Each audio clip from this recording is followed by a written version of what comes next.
Call it to order. Welcome, everyone, and we have a full house tonight, and so glad to have you here with us. We'll have invocation by Mr. Tripp Dukes, and then we'll have the Pledge of Allegiance. Please rise for the invocation and the Pledge of Allegiance. Pray with me, please. Heavenly Father, we ask your blessings on our meeting tonight and on everyone in attendance. Lord, we thank you for your continued hedge of protection over our schools, over our children, and over our employees, and we praise you for answering that prayer. Now, Lord, as we move into our meeting, we lean on your wisdom from your word to do your will.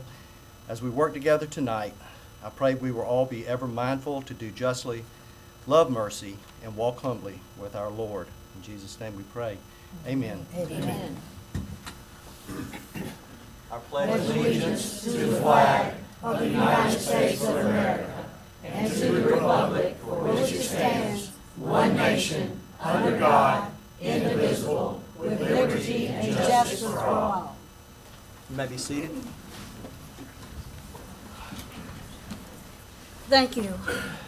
We have now the approval of the agenda. Everyone has had an opportunity to review the agenda for this meeting. Madam Chair, I'll make a motion to approve the agenda as presented to us. Second. It's been properly seconded that we have a motion and a second to approve the agenda. Is there any discussion? All in favor of approving the agenda, raise your hand. Any Rick, opposed? Tell Rick to blow his horn. Oh, he probably on me. Uh, I voted. Okay, thank you. So no Madam opposed, Chair. all passes. I'm sorry to interrupt. Do we just have Mr. Bradshaw or is Mr. Kay on the line too? I don't know about Mr. K. I don't Okay, know. so just Mr. Bradshaw? Okay, thank you. Sorry. Yeah, Mr. Bradshaw's on the line. Thank you. Okay, thank you, Ms. Bradshaw. Okay, now recognition of equus and state level arts recognition by superintendent. Yes, ma'am. Thank you, Madam Chair. We are excited tonight. We have students in the audience, we have teachers in the audience, we have parents, and as you can tell by their smiles, how proud they are, and we are just as proud. So we have Mr. Lockus tonight. He is coming to recognize our students that have made All-State in their discipline of the arts, and we're just so very proud of them, and Mr. Lockus is going to give us more information about their achievements. Good evening, Madam Chair, Good members evening. of the board, Dr. Kelly, community members. Thank you for the opportunity to speak tonight. I'm here to recognize and celebrate the excellence in arts tonight, but first I'd like to speak briefly on the importance of arts in our schools as the principal of the Arts Academy. When we talk about providing students with a well-rounded education, we cannot leave the arts out of the equation, and in Anderson 5, we do not leave the arts out of the equation. Music, visual arts, theater, and dance are not just electives. They are powerful tools for learning, expression, and growth. Through the arts, students learn creativity, collaboration, communication, and critical thinking, skills that are vital in any profession and in life. Research consistently shows that students involved in the arts perform better academically, are more engaged in school, and are significantly more likely to graduate. The arts provide an outlet for self-expression, especially for students who may not shine in traditional academic settings. They give every child a voice, and every voice deserves to be heard. Invested in the arts means invested in the full potential of our students, and I want to say thank you to this board and this community for its support of the arts. I'm proud to be part of an educational community that values providing high-quality arts-based opportunities for our students. So tonight, we're going to start by recognizing our programs with the Outstanding Performance Award. And so the Outstanding Performance Award is given only to the top music programs across the state that demonstrate consistent excellence throughout the entire school year through multiple events. The award is based on participation and high achievement in individual student events such as region and all-state auditions and solo and ensemble, as well as judged ensemble performances such as concert performance assessment. These events start in September and end in May, requiring a consistent commitment to excellence from the teachers and the students to create a culture and expectation of high achievement in their programs. This expectation is aligned with Anderson 5's commitment to excellence, and tonight I would like to recognize our programs and our directors that have received the Outstanding Performance Award this year. So directors, if you'll stand when I recognize your program. I know I have them here tonight. From Southwood, we have our middle school band program under the direction of Mr. Stacy Wade. Our middle school orchestra program under the direction of Mrs. Celeste Griffith.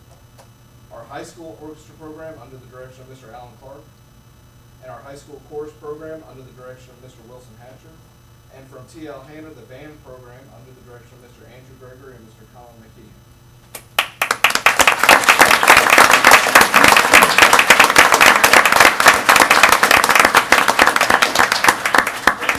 It's a huge honor to receive those, and it's an accomplishment for those directors and their hard work to provide exceptional experiences for their students.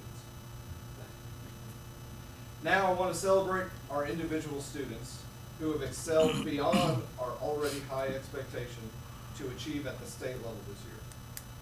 As a former band director and military musician, I know the hours of work it takes to achieve at this level. It takes hundreds of hours to begin to master the skill, and thousands on top of that to become this successful in the state. These students auditioned for judges at the region and state level and were selected ahead of hundreds of their peers from across the state who also auditioned. They represent the top musical talent in South Carolina and represented Anderson 5 with pride at all of these events throughout the year. Students, if you're present tonight, please stand and come up here as I read your name. We have a medal for you. From Southwood, Ben Baker, percussion. Patricio Fabian Rios, cello. Sarah Kate Smith, violin. Alex Seawright, violin. Desiree Giacoa, voice. David McDowell, voice. Nolan Rose, voice. Julia Yates, voice. And from T.L. Hanna, Maggie Hunsinger, clarinet, and Abby Dobson, French horn. So let's congratulate these students.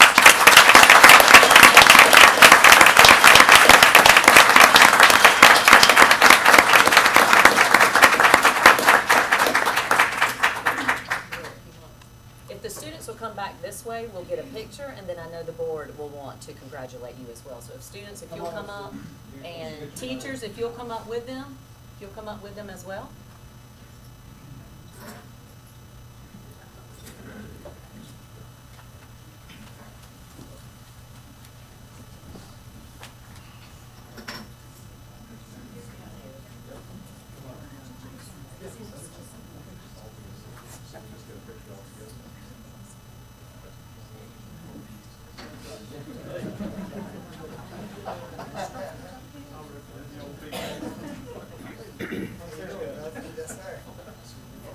We're gonna have to kind of maybe do kind of stack, like 2 rows maybe, so if someone kind of. That would be great, yes.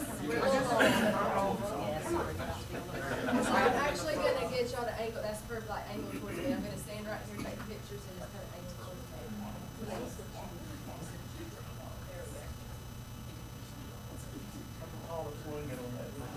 There we go.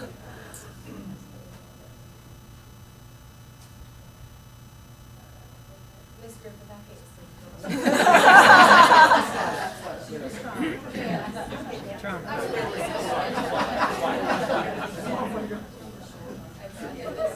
I think this works now. Yes, and now, sir, I can't see. There we go, that's good. No more. Okay. We're good, all right. All right, everybody can look.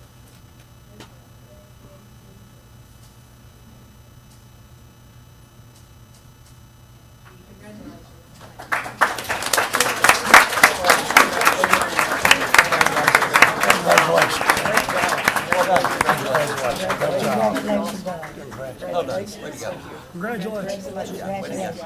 Congratulations. Great job.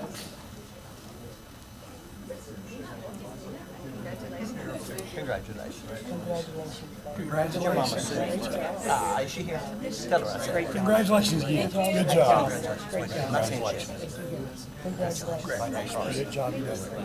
Thank you. Hey, young lady, congratulations again. Thank you. Well done. Congratulations. Well done, Celeste. Thank you for that, Ryan. That was wonderful. Congratulations for all you And do. you for well, Thank you so much. Well done. You should have said you had vast job. If you hadn't said that, Yes. I wouldn't know. Some people, I don't know if that's a good thing to say. Yeah. Congratulations. Thank you so much. Now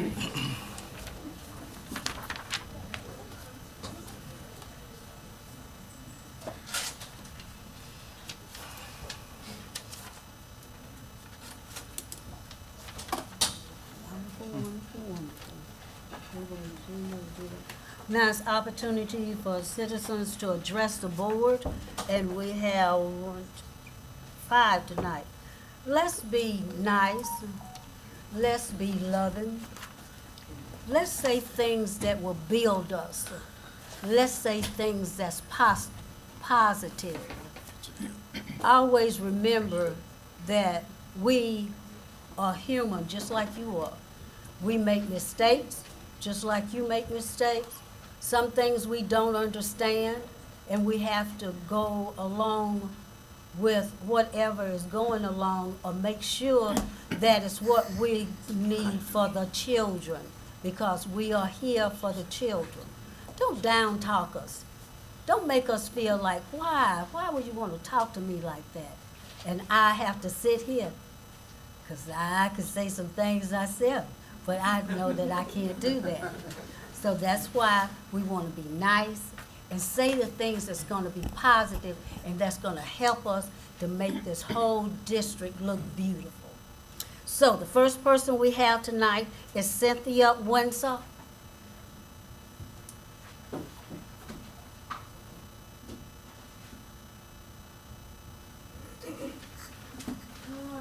Good evening again, everyone. Good evening. Cynthia Wadger here, your friendly neighborhood STEM teacher. I'm back tonight to keep the importance of STEM in all of our elementary schools at the forefront of your minds. I'd like to share just a small amount of data, followed by a quick show and tell. Each year, teachers complete a Title I survey at a Title I school that looks at a variety of priorities. One of the questions we ask is what personnel are most essential to student success? This year at Devitt Forest, 85.7% of teachers identified a STEM teacher as a key, an even higher percentage than those who cited smaller class sizes. Now, I want to be clear, smaller class sizes are critically important, and I fully support that need. But for teachers to rank STEM so highly says something. It means they're seeing the real impact STEM is having on our students. You've heard me mention how STEM builds problem-solving skills, critical thinking skills, and others. Tonight I brought a little example to show you what that looks like. I have a makey here. I also have a banana and a marshmallow. And I'm going to use those to play a piano. Sorry.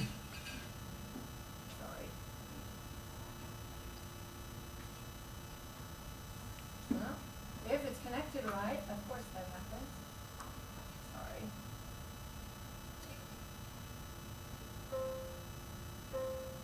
And then marshmallow. If you were my students, I would say, how did I do that? Do you think Play-Doh would work the same? And I would have them make predictions. Play-Doh does, in fact, work the same.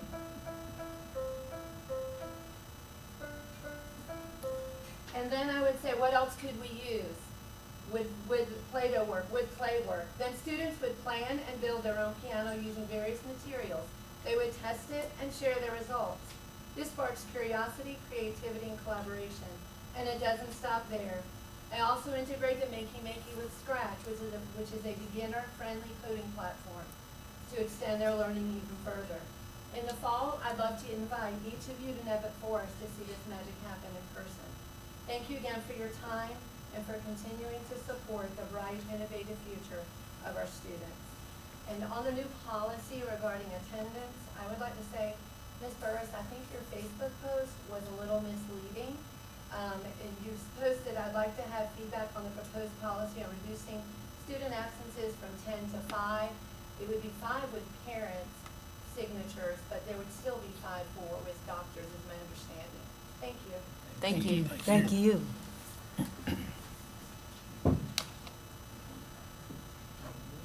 The next one is Lindsay. What's your last name? Scanlon.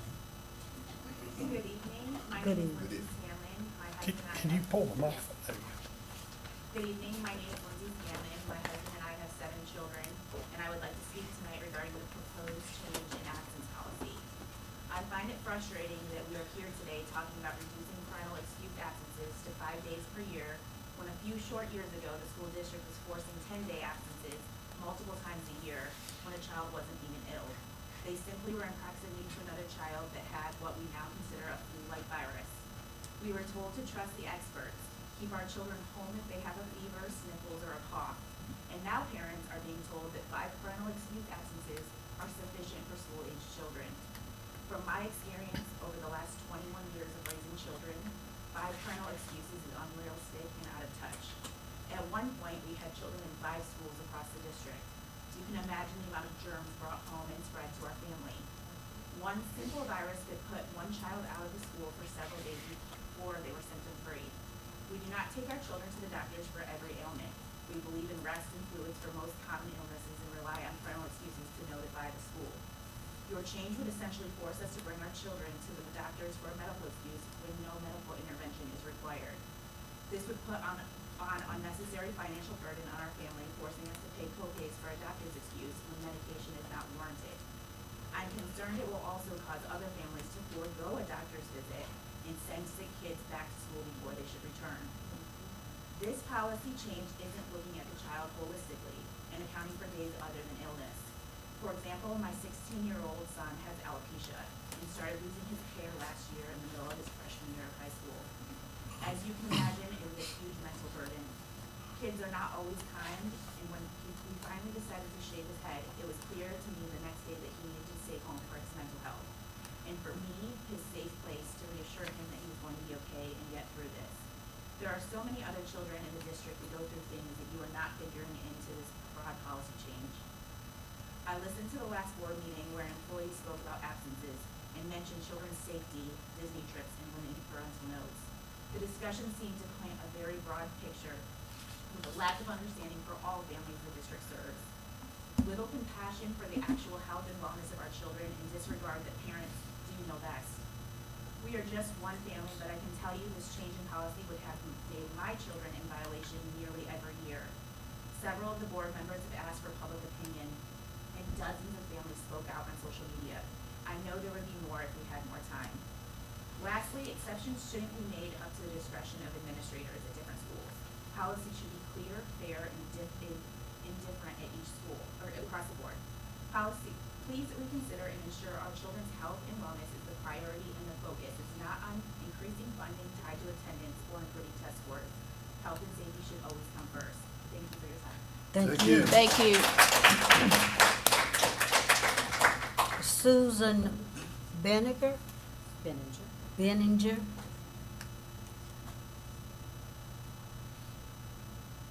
Good evening, Board. Good evening. Thank you for the opportunity to speak. I am the administrator for the Anderson County Board of Education, and I am here tonight.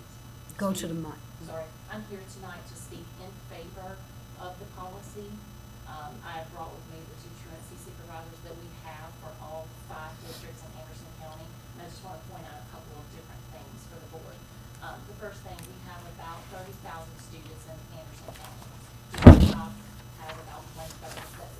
The truancy cases that we see in our office is about 800, and District 5 has about half of those. So you are accounting for about half, but half about 1/3 of the students.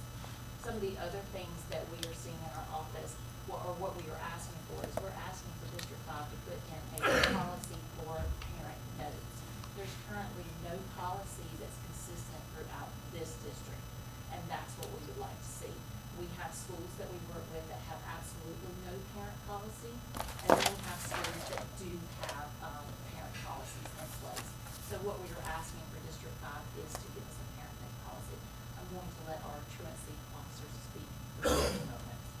Hey, thanks for having us. I'm Anna Hall. I work with the truancy and attendance intervention and dropout prevention.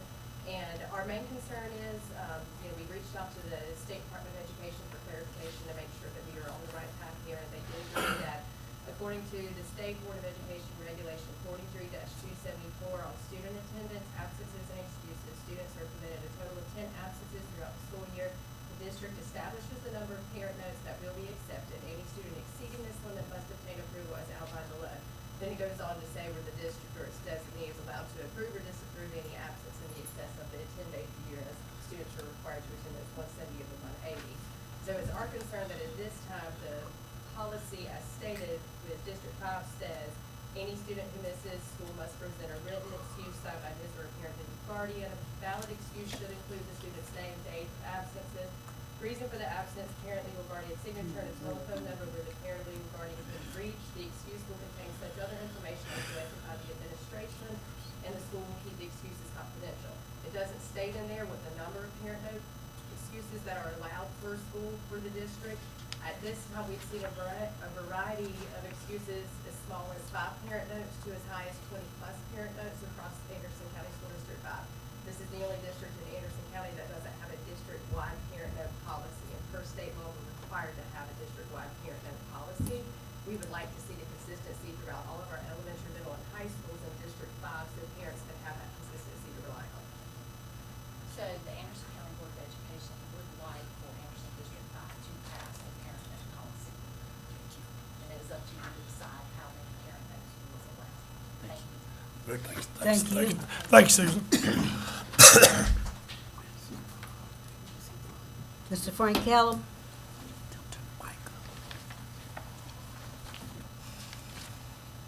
Madam Chair, board members, good evening. Good evening. During the special board meeting last week, a comment was made concerning the district's loss of qualified employees. A question came forth from a board member if we were losing good employees due to our pay schedule being too low. The reply by our finance director was an emphatic no. We are losing good people for other reasons. What then would motivate a good employee to leave our district if it were not for more money? The answer will be found in your own board policy, GDJ, second paragraph. It reads more like the Communist Party handbook than it does a board policy. Another reason is the majority of our board members are not following their own policy concerning pay. This can be found in your policy, BID, the second line. Your lack of business expertise and your unethical compensation has sent a message loud and clear that you operate a corrupt school system. Now you add to that, the upper echelon of administrators are more comfortable with downtown politicians than they are fellow educators at our schools. And you see why people don't respect you, nor do they trust you, because they know you don't have their best interest at heart. This is Management 101, a lesson you never learned. Now you add to that an inflated budget which protects your special people. Everyone can see your hypocrisy except you. Y'all are not community leaders, nor are you educators.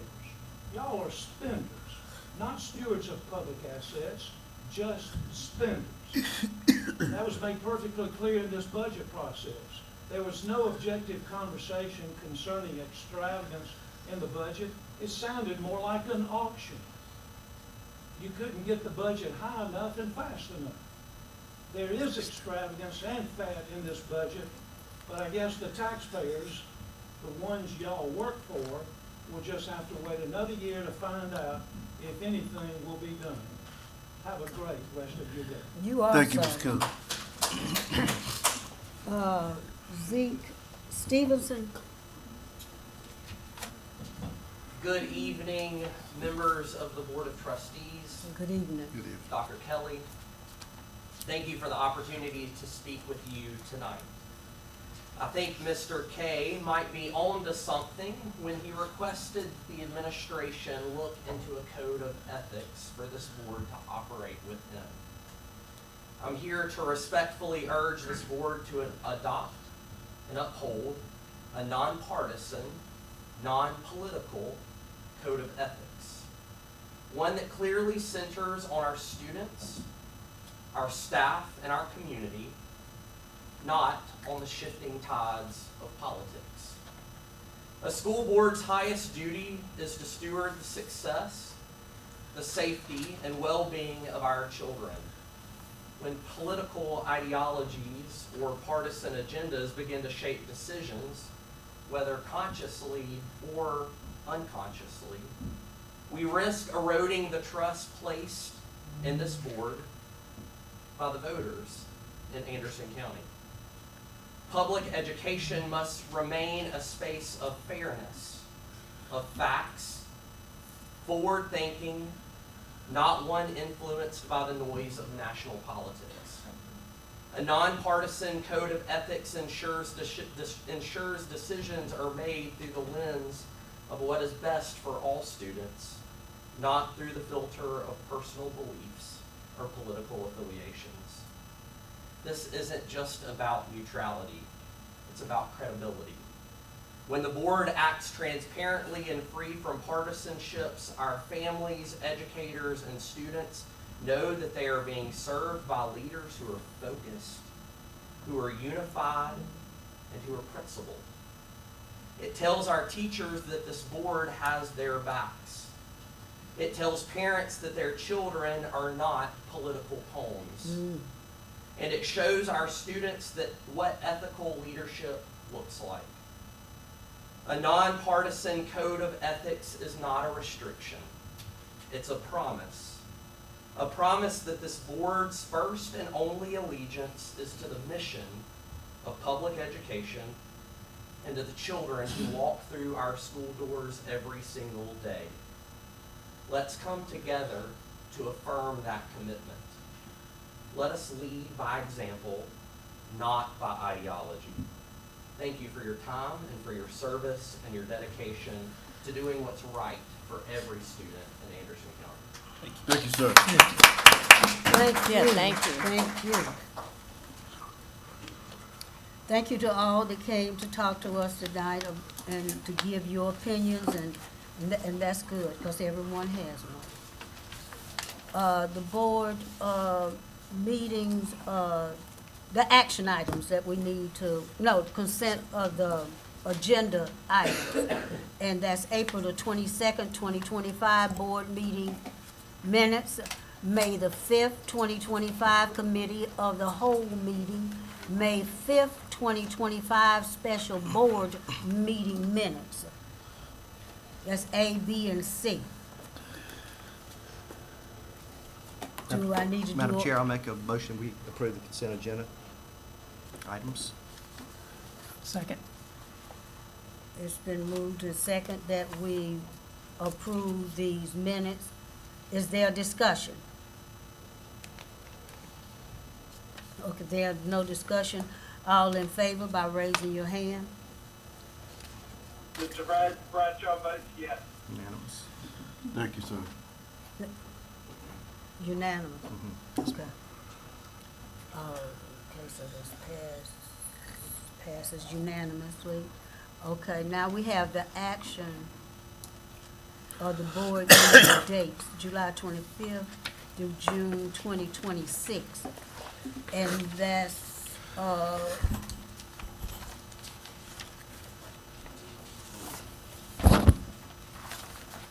July 9th, 15th, and 19th, when we don't meet in December.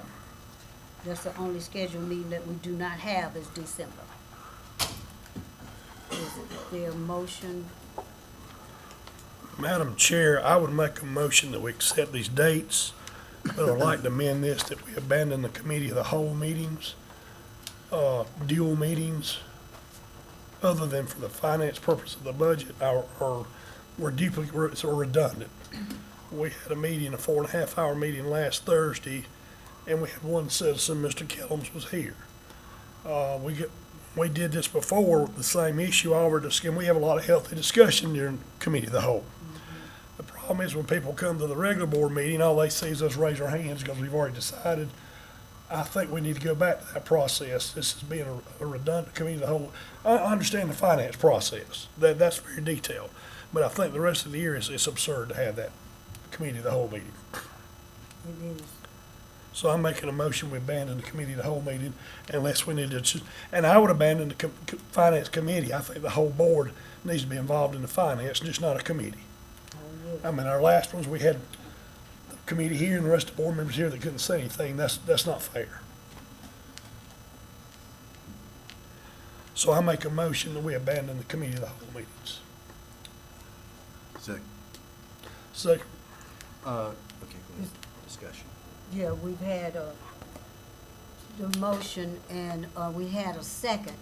Now could we have a discussion? Right. Mr. Price, would you clarify doing away with the committee of whole altogether, or call it back together during the I think during you the call it back budget? during the budget. I mean, during the budget, I think we need to have just a finance committee, because there's a lot of discussion then. But I think the rest of the year, there's not, unless something comes up out of the ordinary, I don't think we need to have them. Okay. I mean, So the motion is to, abandon the committee of the whole. Abandon. Yeah, the committee of the whole meetings, yes. Are we able to do that right now with the board meeting dates as presented? Doesn't the, Madam Chair, don't you Can I decide make that? a comment? Hold a minute. Doesn't the chair determine whether we have committee meetings, or do we decide that as a board, or is that not, Madam Chair, you not? the Yeah, ones we decide? didn't, well, I for believe the my chair first year decides on the that. board, or second year on the board, we didn't have that. Right. And I was asked that because of the finance. I Right. think it was because of the finance, and I agreed to that. But then after I saw what was going on, where the two of us was meeting with the superintendent, then the others was not in on it. And I wanted everybody in on the meeting. And I appreciate you holding them. I guess the question I'm asking is, I believe you have the Can I authority. make Just a minute.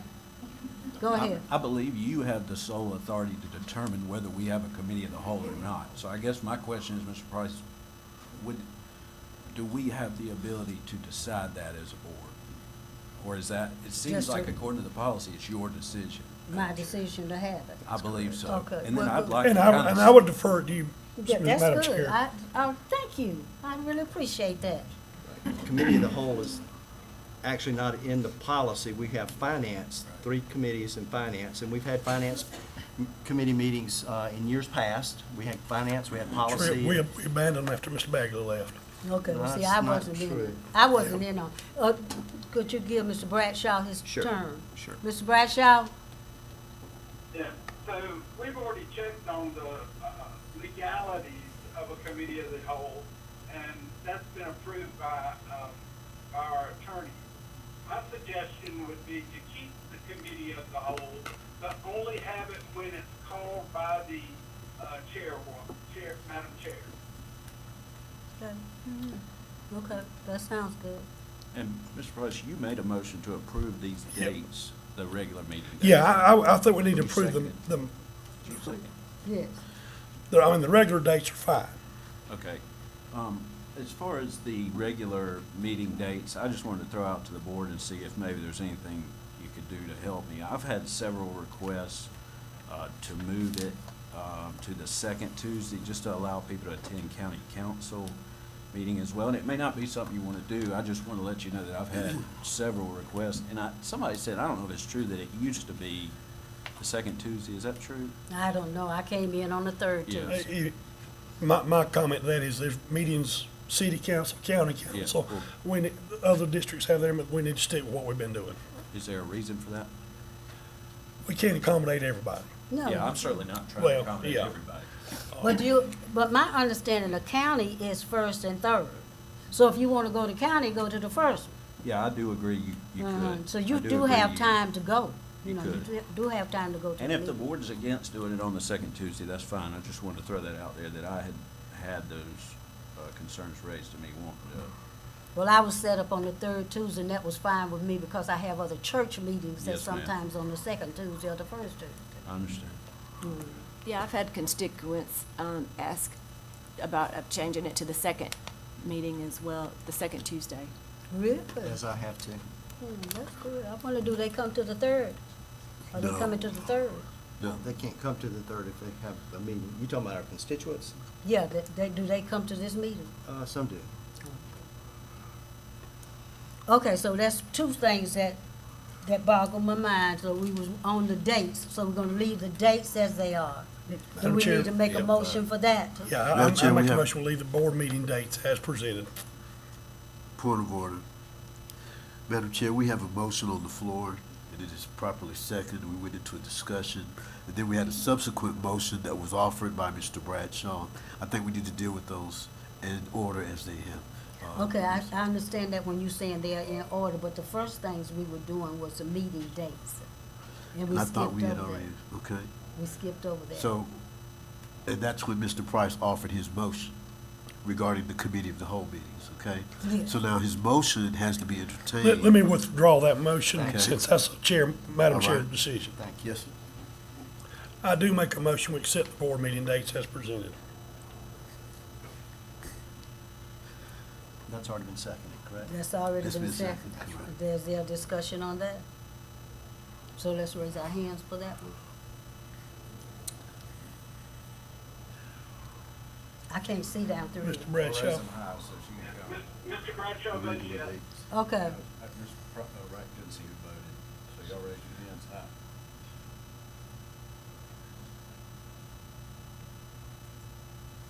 you got it, okay. that's fine. Opposed? One opposed, Two. Two opposed. Opposed. Two opposed, that's right. two opposed. Thank you.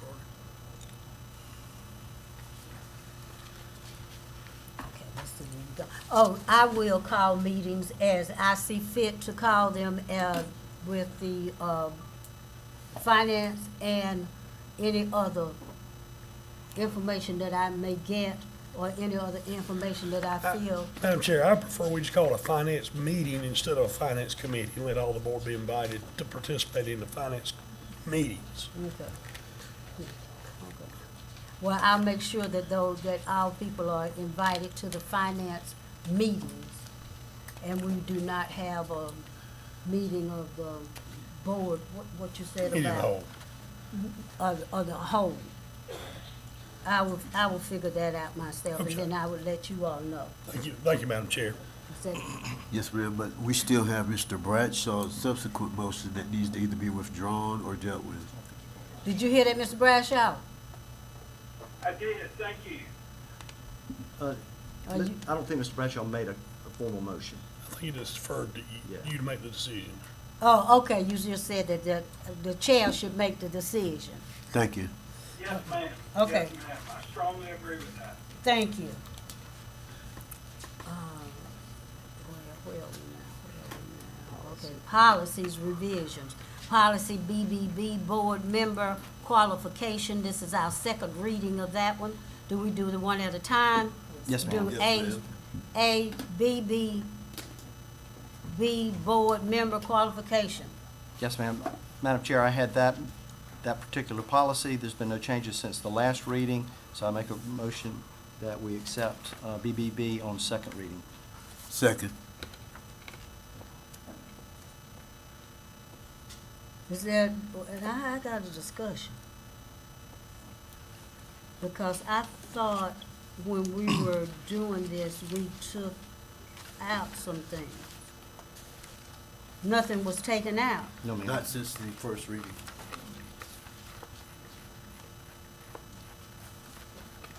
See page 19. Yeah, we have it. Been no changes since the last reading. Because I thought we took out that Dorsey, No, domicile stays in. Donald Sound. Okay. Okay, so policy BB board member qualification, are we ready to vote? Discussion. Madam Chair, we're still in discussion. Discussion. Okay, we still discussing. Okay, what's your discussion? Well, the word domicile is not required in our policy. It has never been in our policy. Why are we adding it now? You know, I don't see making the change, unless it caused the problem in the past.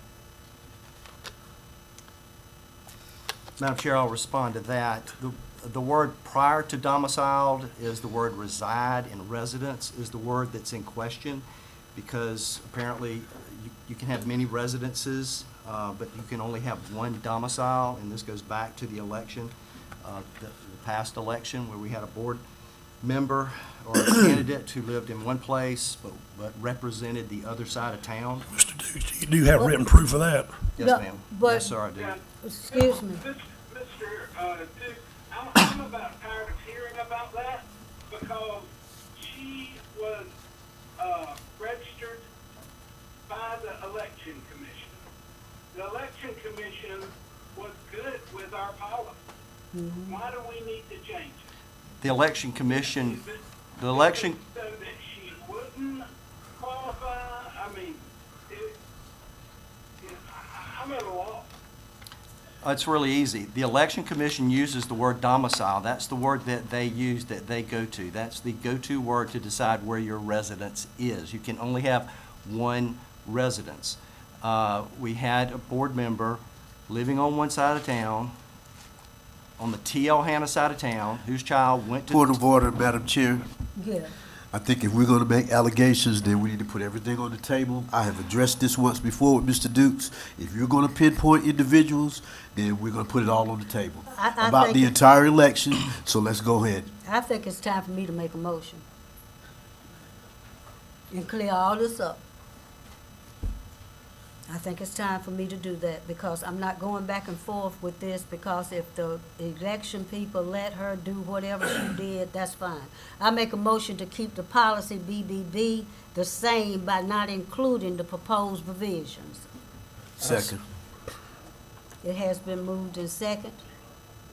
Is there a discussion? Yes, ma'am, there's a discussion. There were 6 board members on stage at the T.L. Hanna graduation of 2022, where a board member's daughter received a diploma, shook hands with board chair, other Madam members. Chair, I call for the question. The word domicile clears up the Madam word Chair, reside. Point of order. Yeah, okay, point of the question. Mr. Bradshaw's called for a question. Okay, Mr. Bradshaw. So we need to vote whether we are going to close discussion and vote. Okay. Madam Chair, This is a vote to close discussion. Could I get a second? Second. Okay, it's properly second that we do that Madam Chair, why would we close discussion on an important because issue? we've been talking about this for I don't know how long. And if the Board of Election let that go through or whatever, wherever she stayed, I don't care if she owns something in Belton Honey Path High School. If that child could go there, if she wanted her to go there, let her go there. I mean, we're going back and forth about why she went to Hannah, why she didn't go to West Side, why she had in the West Side District, but she went to Hannah. But she had a house at Hannah. It is registered as a Madam Chair, the primary gentleman- residence. It is registered as a primary residence. Madam Chair, there's a motion on the floor to close discussion, and it has been seconded. Can we vote? We're in discussion on that. We're in the discussion on this. We're inside the discussion on that. I guess I just want to make the point is, the gentleman, Mr. Dukes, was asked to put everything on the table, and he was asked for explanations as to why, and he's been interrupted several times. But I he's mean, told us. He I understand, well, told he's being asked over and over. He's not trying to rehash it. He keeps being asked why, and let's put it all on the table. I don't think he wants to rehash it. He's done a ton of work to fix this policy. Let's just fix it. There's a motion to call for the question. It doesn't, you don't discuss the motion to close discussion. Okay. You vote. Well, that's an obvious tactic, and Mr. Kay, that representative was in your area. We have a board policy says we have single-member districts, single-member Point of districts. We had privilege, two. Madam Chair. We had two.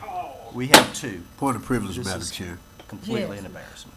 If we have a motion and we have a second and a call for question, and the motion is to close discussion, we don't continue discussion. Take the We Okay, take the let's vote take the Take the vote. and we move from there, and that is how we keep order. Thank you for taking my job and doing what you're supposed to do. Thank Yes, you. I ma'am. You're appreciate welcome. that. So we have a motion to make or to keep the policy BBB the same by not including the proposed revision? Raise your hand, please, if you vote for this. Madam Chair, first we need to deal with the motion to close the discussion. We have a motion We to, need to close. okay, we're gonna close the discussion. We need to take a vote on We closing have a discussion. motion to call the question. We're gonna take a motion on the call to question and close the discussion. Would you raise your hand for closing of the discussion? Mr. Bradshaw votes yes. Thank you, Mr. Bradshaw. All opposed? All opposed? 1, 2, 3, 4. Passed. Okay, let's go down to policy BBVA. Madam Chair, we need to now deal with the motion to whether or not accept the policy as it was Oh, I thought- originally before we move to the next Okay. policy. I made a motion to keep the policy BBB the same by not including the proposed revision. Is there a second? It has been seconded. Okay, it's been seconded. Is there a discussion? We have made a discussion. We've already done this discussion. Now we're gonna vote on it, right? Yes, ma'am. Okay, everybody that wants to vote on it, raise your hand, please. Would you please count, Ms. Tiffany? I thought we were voting. Mr. No, Bradshaw that's what we're votes for the motion. Thank you, Mr. Bradshaw. Opposed? 4.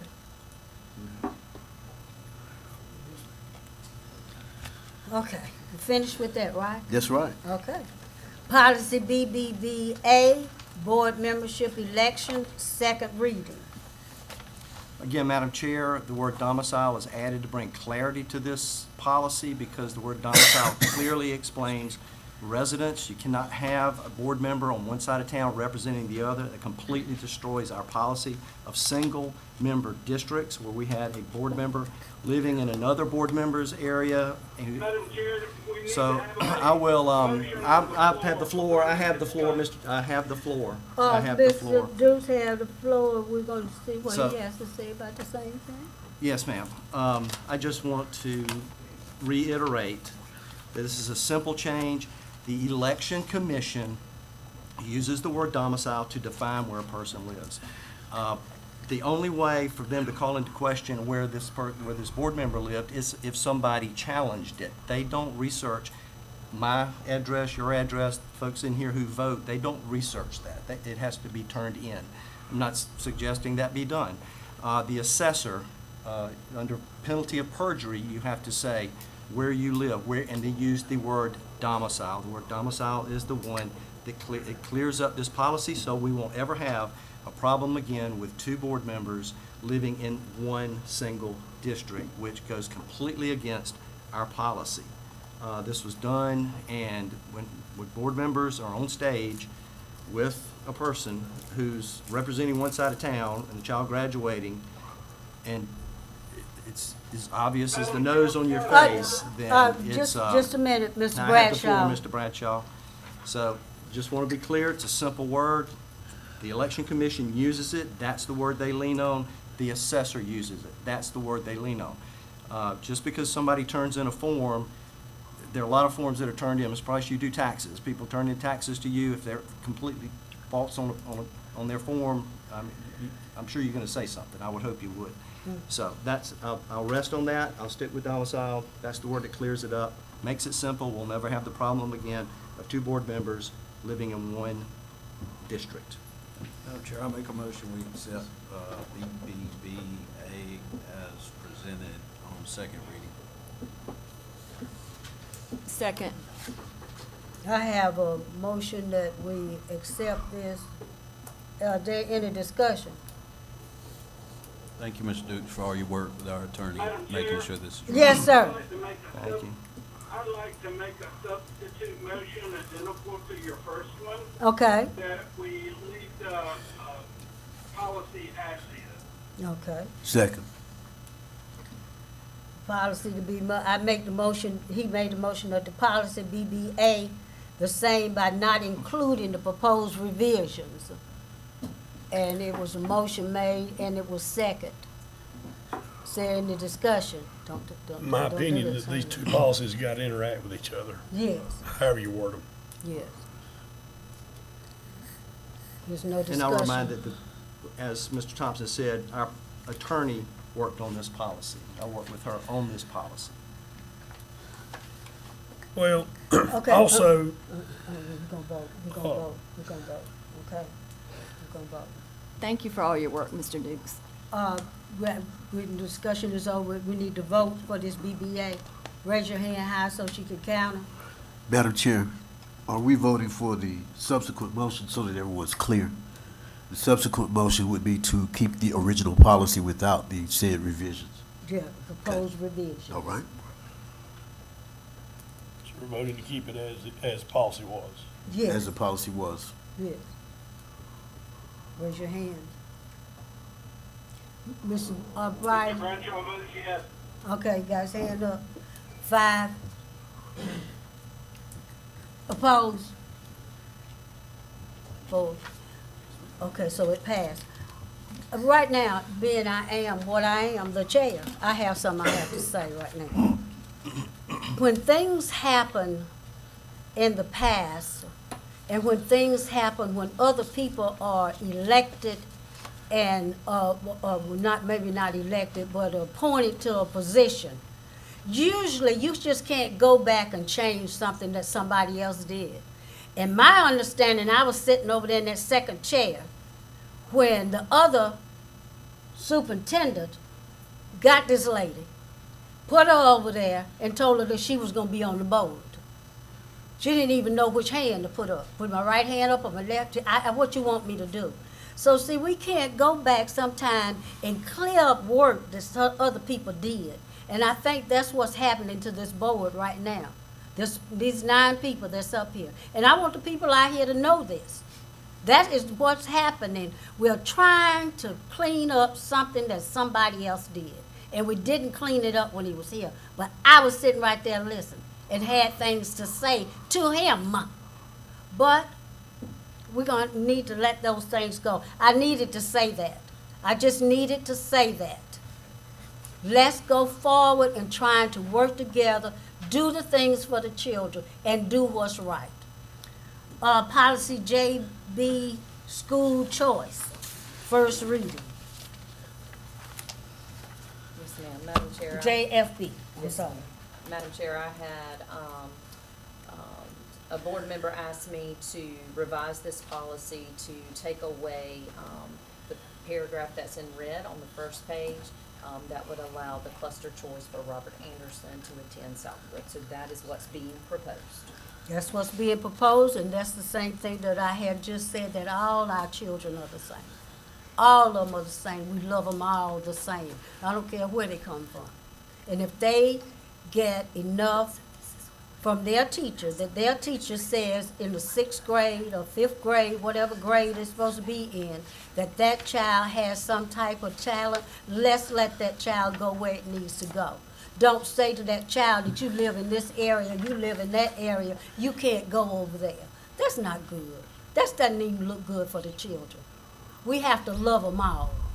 And for us to do that, that's what we'll have to do. If somebody can go from another school that can go there, let them go there.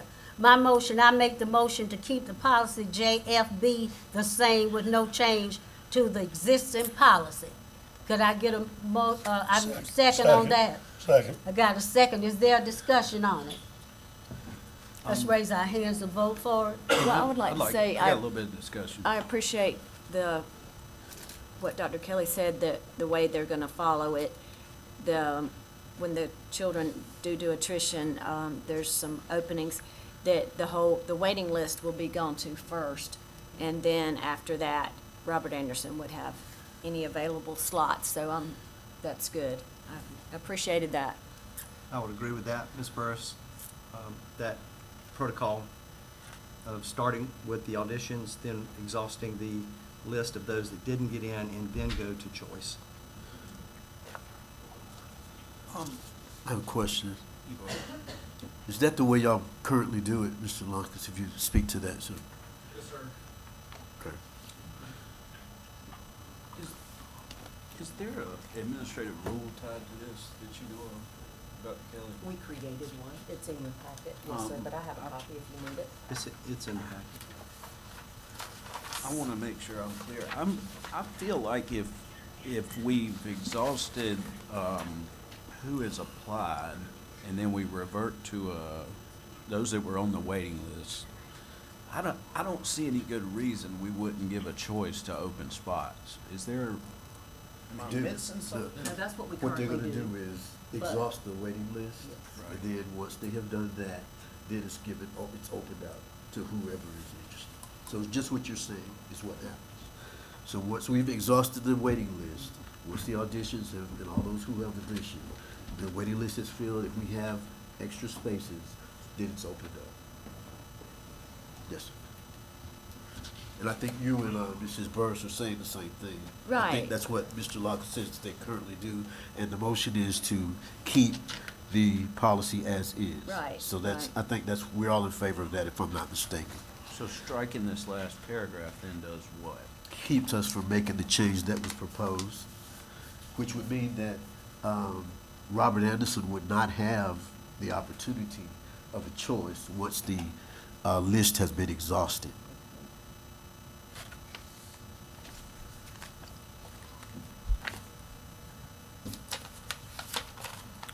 Are we ready to vote? Would you repeat the motion, Madam Chair? To make the motion to keep the policy JFB the same, with no changes to the existing policy. Second. The rule already exists, Dr. Kelly. The rule is already attached to the current policy. It's not newly proposed Right. administrative rule. And I know we wouldn't have to approve that. I know we wouldn't have to approve the administrative rule. I'm just making sure that I'm clear on this vote, that if it was to be left I as think is- we've got to vote no on the first reading, Bill. I think Ms. Thompson, I think you're correct. Since we already have the policy in place as is, I think we need to vote no if we don't want to change the policy. I think he's correct on this. Is that what you're, Yeah, that's what I'm, I think Let he's, me- So, But that's, tell me that's, your Yeah. motion again, Ms. Lever, I want to make sure I understand. this is on the JFB. Okay, Make the motion to keep the policy JFB the same with no changes to the existing policy. okay, so if you are in agreement with that motion, then the red paragraph would be reinstated. Okay. It would go back into, this is a revision. Right now, policy JFB has this policy, and this red paragraph is in the policy already. and It's the there. rule is with the current policy as it Yes, sir. sits Yes, right sir. now, not what's Not proposed. with, yes, sir, I see, yes, sir, Okay, yes. thank you. So, Mr. Price, if you. Okay. Okay. Yeah. Okay. You're gonna do what, Mr. Bard? no, I was just thought we would, we're going to vote no to not make changes, but you presented it to approve it as, to leave it like it was. My mistake. Do we have a second? We do. We do? Yes. So we had the discussion on, could we vote now? All in favor? Yes. And I apologize for my voice tonight. Mr. Bradshaw? Mr. Bradshaw votes in favor of keeping it as is. Thank you, sir. You did. Okay, the next one is policy JH. Madam Chair, after a lot of thought on this process, and I appreciate the input from the people we've had tonight, and I will give you my reason, I think we need to just table this motion for the time being, this policy, for the simple fact, we can make all the rules in the world, but if there's no consequences for the parents, we're putting undue stress on our staff to keep up with absences. For what benefit? Till somebody starts doing something with these parents, not making their kids come to school, it doesn't matter what we do. I mean, when these kids can miss 141 days, 136 days, excuse me, I missed by 5, and nothing happens to the parents, we can make all the rules in the world, but till our judicial system steps up to the plate, and I appreciate Ms. Bennick and her staff, I think it needs to go like the state did with the cell phone policy. Some of y'all may not realize this, but we were innovative about 2.5 to 3 years ago to have a cell phone policy, and it went over like the proverbial you-know-what in the punch bowl. Well, the state came out of the blue and did that last year, and it's kind of gone off. So I think this is a state superintendent of education's issue. She needs to address statewide. It is a problem with kids in school. I'm sure the parents that are here tonight, their kids are not going to miss days, and their schoolwork is okay. It's those that don't care when they come. I think we need to just table it till we can get a little more bite from the state government on this. That's my opinion. So I'm Madam making a Chair. motion that we table it. Madam Chair. Yes, sir. In light of what Mr. Price is saying, I agree with him. However, I think the staff, Ms. Bennick and her staff stated that we need to come up with a parental policy for parent notes. So while we're tabling it, I would request that our administration bring us information and draft a policy that includes a parental note policy so that we are in line with what the county board is requesting. I agree, Mr. Terrell. Case. I agree with that also, and that's the JH student absences, and the lady that spoke, you are someone that's up on your child's absences, but there's some that's not up on them. And like you say, 100 and something, you know my child wouldn't be out that many days sick, unless he's been in a hospital or somewhere else, but I understand that. So what we need to do tonight is that, just leave. Make a motion, we table this and move forward with the parental notes. Okay, can I get a second? I got a second. Could I get a discussion? Can you restate the motion? I'm sorry. Beg your pardon. I'm just Restate making a the motion, we table this policy on the change in absences Okay. until we have a little more clear, concise information on it. And I just think personally, I don't care how many days we cut it to, it's not gonna change anything. And I am a very big advocate, the kids need to be in school. I just can't see making a policy more work on our data clerks, attendance staff and all that, keeping up and filing these reports, and nothing's happening. And I agree with your premise. I would love to see us, like you said, not put undue stress on the families. I don't know that I would, and I appreciate your motion, I don't know that I would approach it that way. I think I would try to make sure we had if we table it and then we go to next week and then we create some policy that it is creating stress, that's what I'm concerned about. So I think I agree on the premise. I just want to state for the record, I think that what's being proposed, and I appreciate the county board saying they would like us to adopt a parent note policy. For the record, I think 5 parent notes is too little. So if we talk about it next week, we can get to that then. But more than one way to skin a cat. If that's, I understand your motion now. My comment. He has a comment. Yeah, my comment, Ms. Benninger came from the county board, and that is the bite, really the only bite that we have. We have their attendance officers. They go to court. They get orders to attend for these parents that don't get their kids in school. And it's the best we have. We'd love to be able to do more, but at this point, that's all we have. But we need something, and it's at the end of the year, so we can table it without a lot of effect, but we need to have something in place by the time school starts, because we need to have consistency among our schools. I wasn't aware that some of our schools allow this many, up to 20 notes, I think I heard, and maybe others are doing 5, so it's kind of the wild, wild west. And we have to have consistency, and that's going to make it easier on Ms. Benninger's staff, because if one school allows, say, 20 parent notes, and it finally gets, or the child's missed 10, 15 days, something should have already been done. But they can't do anything, because that's what the school is allowing. That's their policy. So we need a consistent policy from this board and from this district, and we'll table it and figure out what the number of days is going to be for the parent notes. Thank you, Mr. Dukes. And I'd like to say as well, I had a lot of constituents that say 5 days is not enough with the parent notes. But we will discuss that, because I got 2 or 3 things with that, so we'll discuss that later. So what do I? Well, Madam Chair, we have I think that what we need, we have a motion to table, but we also, in light of Mr. Duke's comments, know that we're up against, the end of the year.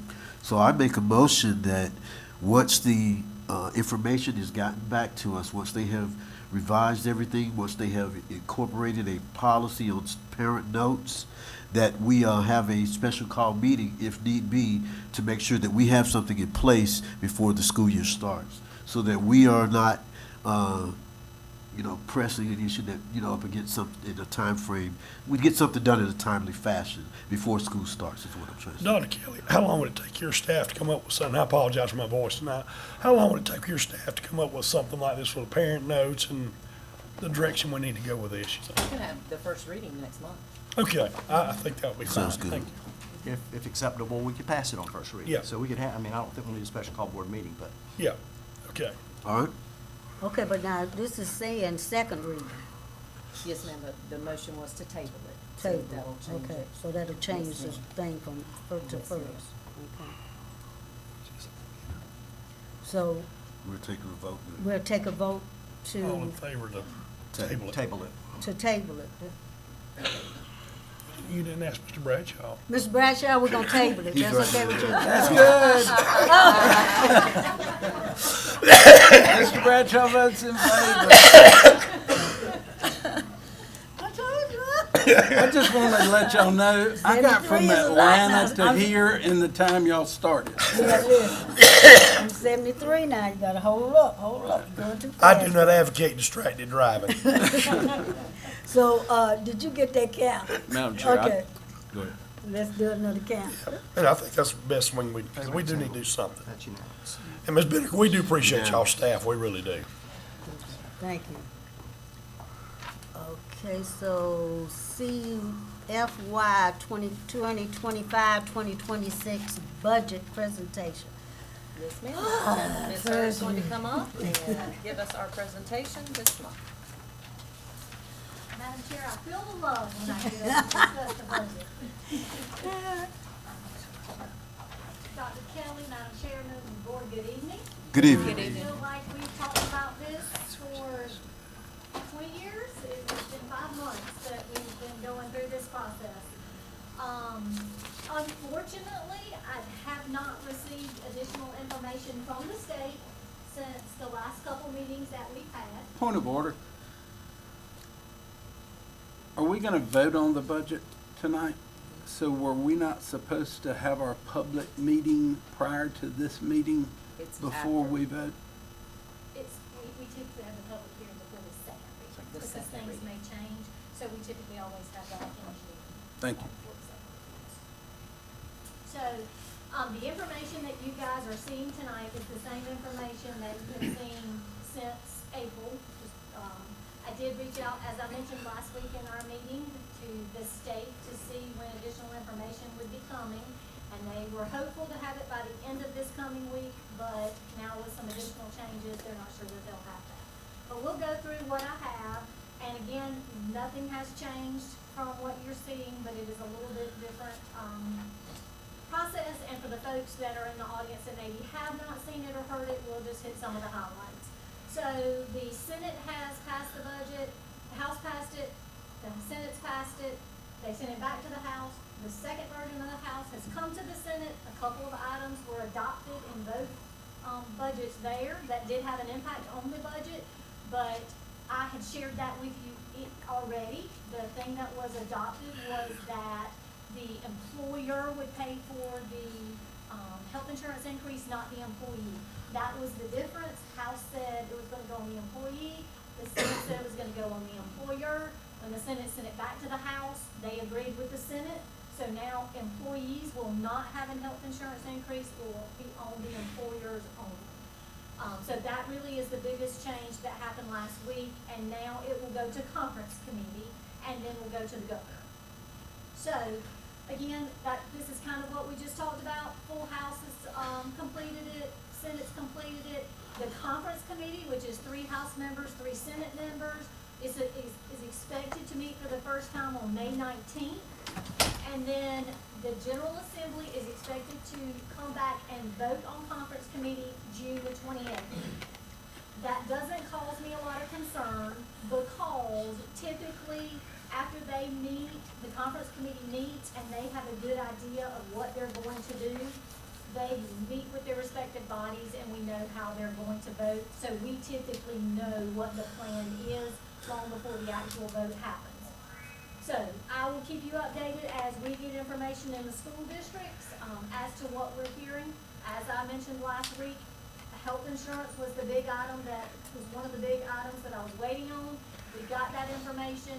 I'm sure there is other education bills that will be discussed between the two bodies, but I'm not sure that they had a major impact on the budget process.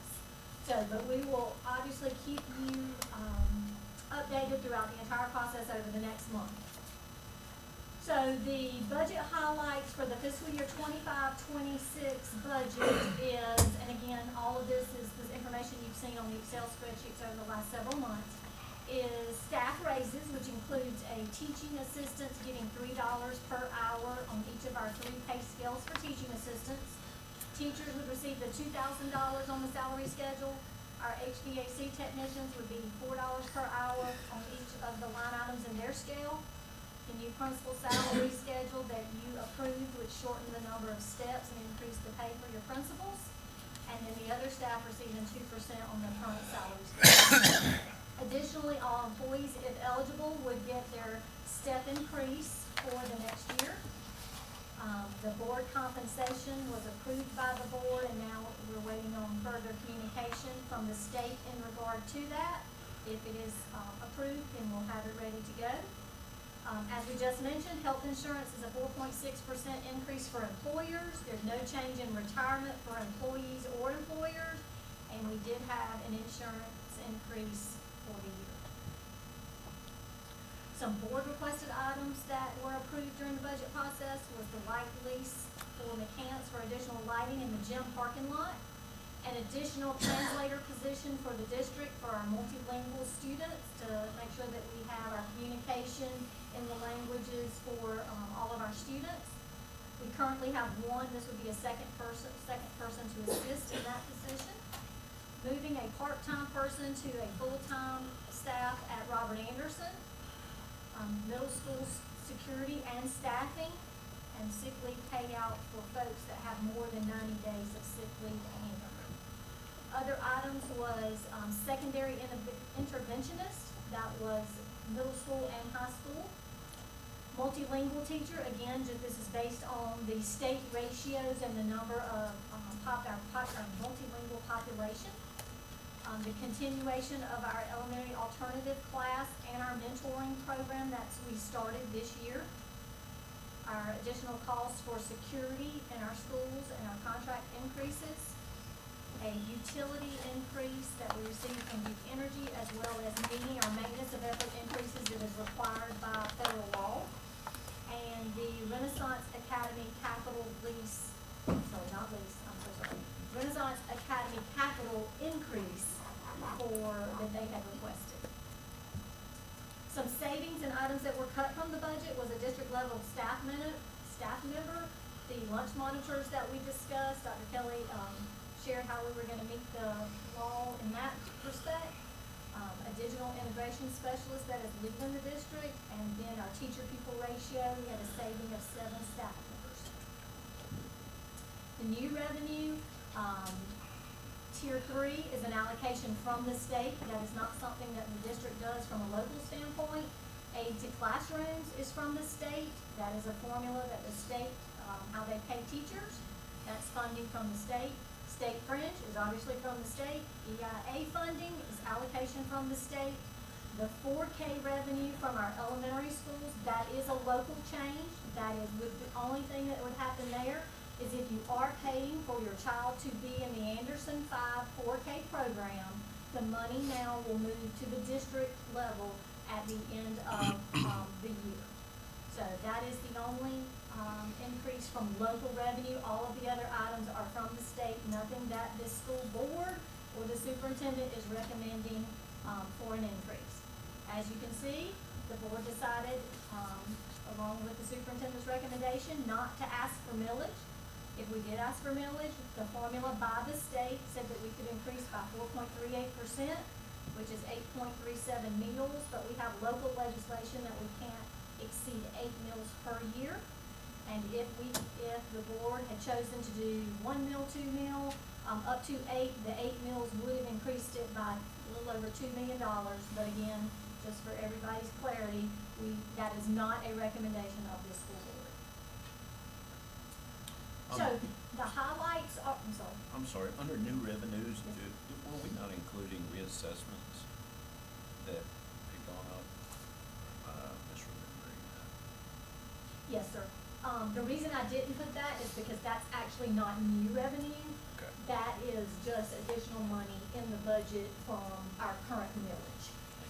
So that's not, it wouldn't be new revenue for us. We're already getting it, we're just making our budget match what we get.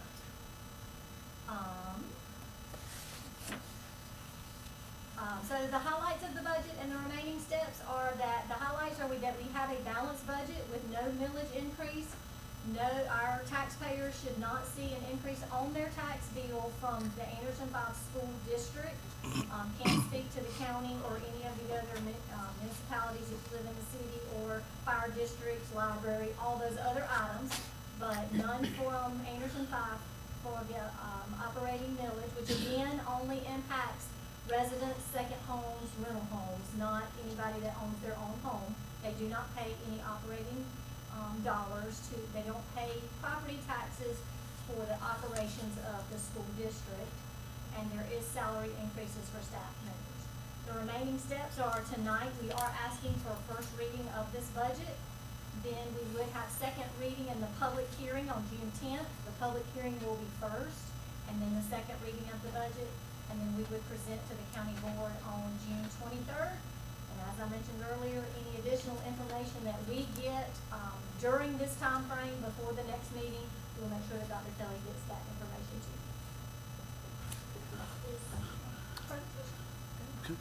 to you. Are we prepared to make a motion? Madam Chair, I make a motion that we accept the budget and approve it on first reading, with the secondary step being the second reading and public hearing, followed by the approval. Second. Motion and second. Is there any discussion? I have a question for some of the board members or either finance that's been here a while. If we were to, based on some of these things that are still being worked out by the state, like for example, the boat tax bill, that's still up in the air, right? And I know there was mentioned maybe earlier in the presentation that there wasn't anything that would affect the budget process.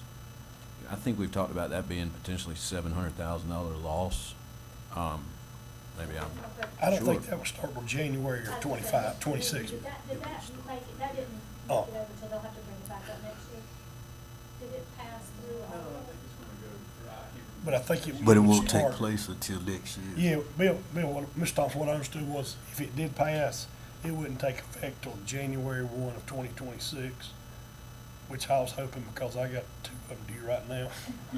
But that would impact the 25, 26. But it would, it toward the end. So if that doesn't pass, then yes, sir, we would have to come back and have discussions. And so my question is, like, that was my question. We would have discussions about what then to do if we suddenly found ourselves at what we're saying today, as we understand everything today, is that we're balanced. Yes, sir. And if that were to change, we would come back in some sort of special meeting? Yes, sir. Or as long as we know it before second reading, you will be informed of it, the public will be informed of it before the public hearing, or they would be informed of it during the public hearing, and then you would make the changes during the second reading. If you approve second reading based on the information that we have June 10th, then nothing has changed at that point, and then June 15th, they pass the boat bill, and we're $700,000 short. At that point, Dr. Kelly and the team would make a recommendation to the board as for a special call board meeting or to address the issue. Tonight's reading is first reading of the information that we have at this time. And I'm sorry, I did just want to share this. This is what actually will go out in the public hearing. It shows our current budget and our projected budget with the information that we just discussed for next year. So it's a 4.92% increase, and as you can see on the far right-hand column, our current millage is 191, and what we are requesting for next year is 191. Madam Chair, a couple of comments in regard to the budget. Very pleased with the way it's gone. Started in Finance Committee, then went to Committee of the Whole, and we had great discussion. Some positives that have come out of it. I think the number one positive was our principal salaries. They were inadequate, and we made those changes and got them in a competitive state in the area with other principals. We focused on the middle school. We have security additions there. Excuse me. And we've also added interventionist as requested by the superintendent, so that was very, very positive. We've increased wages for everybody. Teacher assistants and was a special group we added some funds to, and HVAC workers as well. And we have a balanced budget without a millage increase, which is great. The one thing I've voiced my concerns on a couple of areas, one of which is inequality within certain salary schedules in regard to pay steps. I bring up a biblical principle using equal weights and balances, and there's a strong admonition against using unequal weights, that we can put people on the salary schedule that's justifiable and is consistent. So I'd like for us to look at that in the future. As well as there are lots of money, hundreds of thousands of dollars, in my opinion, that's going to some positions that are not necessarily justified. When we have vacancies or we're short in buildings and grounds and in transportation and other departments, and transportation is a big concern of mine simply because we talked about student absences, we didn't talk about student tardies, and when we don't have enough bus drivers, we run double routes, students are late to school. That's bad for kids, that's bad for teachers.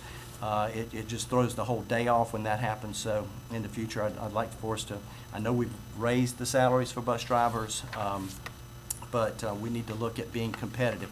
Hopefully, I've mentioned this to the superintendent, the tariffs may actually help us. As less things come across the ocean, we're going to need less, there will need less people transporting all of that, and that might help us get, if CDL drivers aren't as in much demand, we may get them as bus drivers, which would be great. So, and I will express my concern about the board compensation. And I need to point out that at a past meeting, I mentioned that there were 4 board members that were on record as opposing board compensation. I pointed out Mr. Haywood, Mr. Thompson, Ms. Burris, and myself were opposed to board compensation. I was wrong on that number. That number is actually 5 board members who are on record as being opposed to board compensation. So the 5th is voted in favor of it. So I stand corrected on that matter. So just wanted to point that out. There's some good, lots of good, and some areas that I still have some concern about.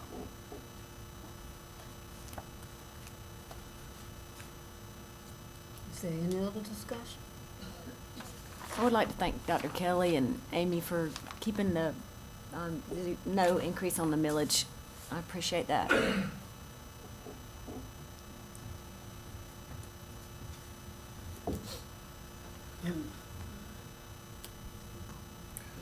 What, We're gonna this vote. ain't anything in the current budget, but the law now that teachers have to have a salary in their contract, how will that work? Because they give us this law, but we're still waiting on them to tell us how much we're gonna pay. How's that gonna work, Amy? I think that we Just put a are- minimum on there and We're gonna put draft.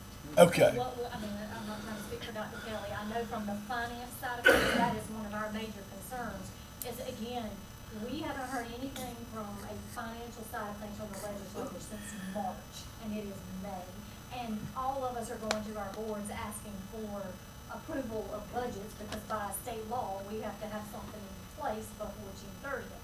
So, what we're hearing from folks is that it will be allowed to say draft on there, or you can put your current salary schedule and put what's being talked about. So it'll probably be a packet of information. However, that probably is going to speed up the process for the board to have to make a decision on what they're thinking about for teachers. That's what I was thinking. Those contracts typically go out in the last week or so of April.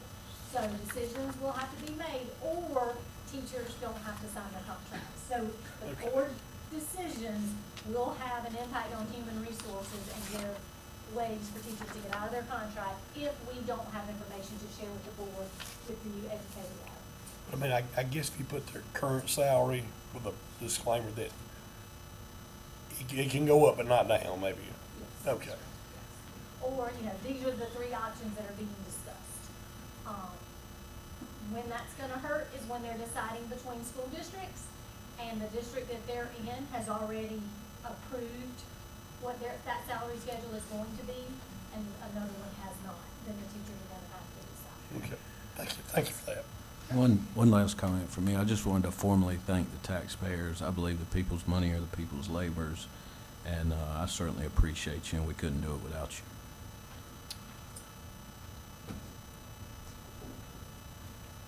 Is there any more discussion? Are we gonna vote on this tonight, or we gonna wait? Yes, ma'am, we got a motion and a second. Motion second for approve first reading.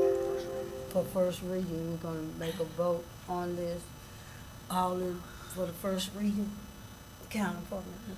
That's all of them. Okay. Thank you, for that, and, thank you for your time of doing that. I have one more other thing to say. When I first came on the board, I didn't know and, didn't understand, but a lady called me that who's on the board in, Oconee County. She says, I know you like that 'cause you get paid now. I said, no, District 5 don't pay. And she said, why? I said, I don't know. So I was the first to put up one of the meetings that we were having somewhere. And yeah, the other 8, oh, no. But it's not that the pay, I think it's just something to say thank you for what you do. I visit schools. I go to the schools. A lot of mornings I get up and go to the school. And I try to go to other things that the schools have. And I do drive a car, so I do need some gas. But I don't think it's that I'm just asking for you just to give me something because I sit here. But if you don't want it, that's fine. Donate it to a child that wants to go on a trip or something. Donate that money to that child so they could go on a trip. But you can do what you want to do with it. But I just wanted you to know that I just thought that was something to be thankful for, and that people were thanking you for being on the board. And yeah, you give us a lot, because I take jackets. I love them, because see, I be cold up here, because y'all have it, it's so cold in here. So I be so glad I have a jacket. So I take some jackets. But thank you all for coming, and now I need a motion. At this time, Madam Chair, from an order, I make a motion that we go into executive session to discuss section 30-4-70, A1, discussion of I was gonna employment, appointment. A superintendent's report, a monthly financial report. I thought that's what she was doing. Yes, ma'am, that's right, yes, ma'am. Well, she did the budget, but now she's gonna give your monthly financial reports, and while she's getting ready, I do wanna publicly thank Amy Hurd. She has worked tirelessly, hours on end, weekends, to ensure that everyone, gets the needs met, gets salary increases, and no millage increases, and Amy Hurd, we appreciate you today.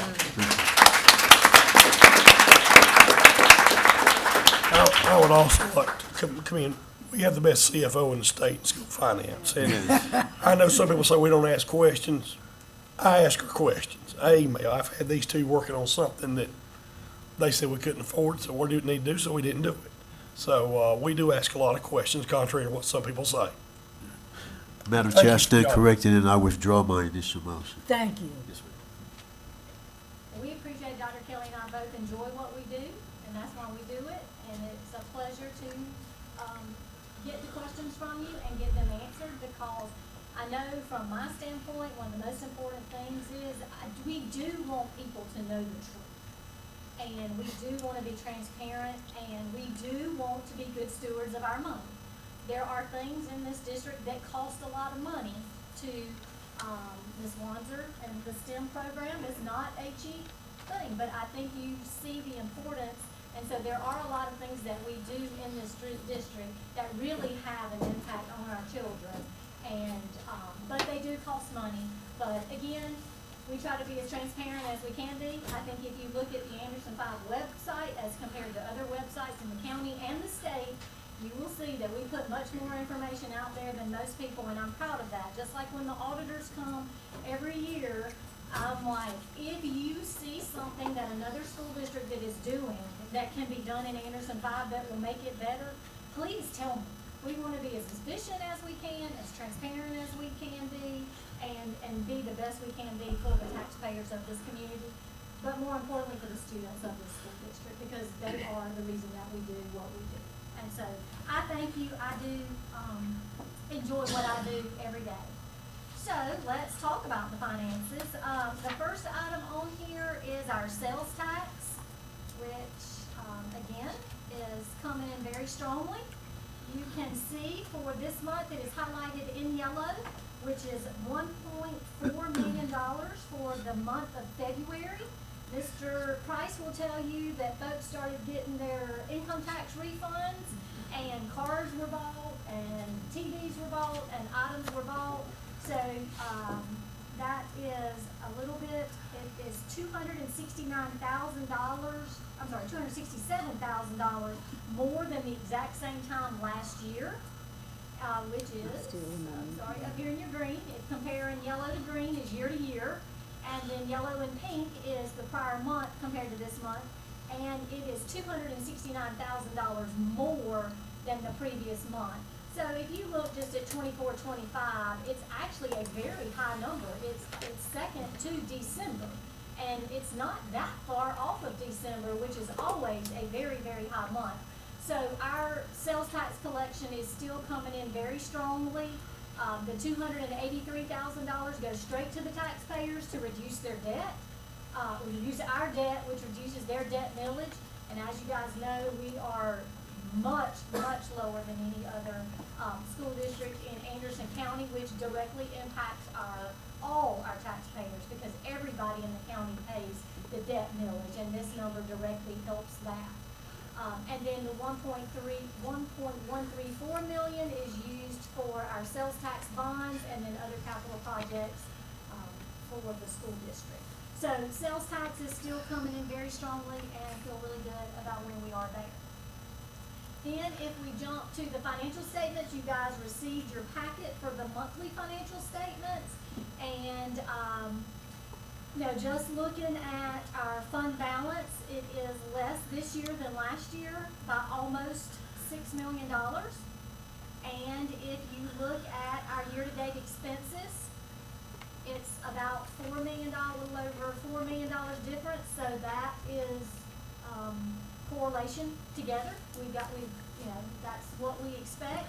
We knew that our expenditures were going to be more this year than last year. Cost of living, even with the budget cuts that we did last year, just getting more money from the state and giving our staff members increases, we knew our budget would be more in 2025 than 2024. And next year, as we just saw, our budget is increasing by 4.92% if everything stays the way it is right now. So next year, at this time, we'll be saying that 2026 is more than 2025. And again, that is not on the back of the taxpayers here in Anderson School District 5. Just some things that we talk about each month. We look at where our property tax revenue is from the last month versus this month. I'm sorry, the last month of the same time in 2024 as in 2025. And as you can see, I looked at that immediately and said, what in the world happened? How did we double our property tax revenue? So immediately called over to the county and I said, I need to know what happened. What did somebody new come on the taxing bill, and you guys talked about it, and so ask and you shall receive. We got the confirmation that of that amount, $875,000 is from enterprise rental. So that is what that difference is from last year to this year. And it's just that enterprise pays whenever they would like. So there's probably going to be a month that last year we got it in a different month. But we did get confirmation from the treasurer that $875,000 was an enterprise rental payment. So that's the difference there. Our investment income is slightly lower this year than last year. But again, if you look down here, we're 1% less this year than last year in our investment rate. So that still think is very, very strong. Our investment income is very strong. Our state revenues are less, our students are less. So that's just a direct correlation. Although the state's given us more money, we do have less students, so the money is less. And then the transfer from the state or grants, again, that's really just the way the state gives us some funding. But additionally, last year we had ESSER money that we were getting indirect costs from, and now that has ended. So again, we knew that was going to be lower this year than in previous years. So financially, I think we're in good shape. We're going to end the year well. We obviously are not have a high fund balance as last year, but there's not areas of concern. If you look through the 100 pages that you get monthly in the financial statements, you'll see that there are some accounts that we have overspent, and then you'll see there are some accounts that we haven't spent. Some of those that we haven't spent will come up through summer school and end of the year planning. And then some of those we're not using because we did something else, so we saved them purposely to pay for something else that we are doing. But I don't have concerns that, somebody is just majorly overspending. We've compensated, or we're talking to folks if we see concerns in that area. So, appreciate it, and that's all I have. Thank you, Ms. Hurd. Now, at this time, I ask for a motion to go into executive session for Section 33470, discussion of employment, appointment, compensation, promotion, demotion, discipline, or release of employee regulated by a public body. Section 3470A2, discussion of proposed purchase or sale of property. Actions as necessary for the items for the executive session would be the employment, appointment, compensation, promotion, demotion, decline, or release of any employee, proposed purchase or sale of property. Madam Chair, I second the motion to go into executive session. It's been moved and properly session. Is there a discussion? Raise your hand. Bill 9